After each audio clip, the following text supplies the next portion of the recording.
नमस्कार, जय महाराष्ट्र मित्रांनो। आताच्या क्षणाची सर्वात मोठी अपडेट। सिंधी गटाच्या खासदार भावना गवळी यांना मोठा धक्का, आयकर विभागाने गोठवले खाते। काय आहे सविस्तर अपडेट मित्रांनो, जाणून घेऊया। शिवसेनेत फूट पडली, त्यानंतर अनेक जणांना उद्धव ठाकरे यांची साथ सोडत एकनाथ शिंदे यांच्या शिवसेनेत दाखल झाले। वाशिम यवतमाळच्या खासदार भावना गवळी या एकनाथ शिंदे यांच्या शिवसेनेत आल्या। भाजप, शिवसेना आणि राष्ट्रवादीचे सरकार राज्यात आहे। केंद्रात भाजपच्या नेतृत्वात एनडीएचं सरकार आहे। यावेळी खासदार भावना गवळी यांना धक्का देणारी कारवाई झाली आहे। खासदार गवळी यांच्या संस्थेचे खाते आयकर विभागाने गोठवले आहे। त्यांच्या महिला उत्कर्ष प्रतिष्ठान या संस्थेची खाती आयकर विभागाने गोठवली आहे। वाशिम यवतमाळच्या खासदार भावना गवळी यांना मोठा झटका मानला जात आहे।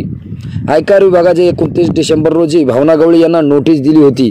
5 तारखेला या संदर्भातील त्यांना मांडायचे होते, मात्र त्या प्रत्यक्ष उपस्थित राहिल्या नाहीत। त्यांनी प्रतिनिधी पाठवून नोटीसला उत्तर दिले होते, मात्र त्यावर इन्कम टॅक्स विभागाचे समाधान झाले नाही। 8.26 कोटी रुपयाचा इन्कम टॅक्स भरण्यासाठी अखेर भावना गवळीच्या महिला उत्कर्ष प्रतिष्ठान या संस्थेची खाती गोठवण्यात आली आहे।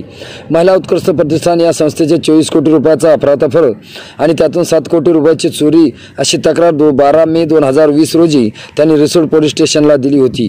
मात्र या संदर्भातील इन्कम टॅक्स भरला नसल्याची बाब समोर आल्यानंतर त्यांनी आयकर विभागाची ही नोटीस जारी केली होती। आयकर विभागाच्या कारवाईनंतर आरोप प्रत्यारोप सुरू झाले आहेत।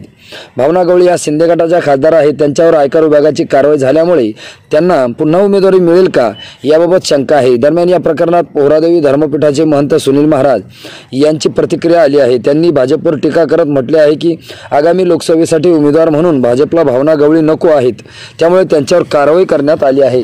मित्रांनो, तुम्हाला काय वाटतं? तुमची प्रतिक्रिया आम्हाला नक्की कळवा। भेटूया पुढच्या व्हिडिओमध्ये। तुर्तास धन्यवाद।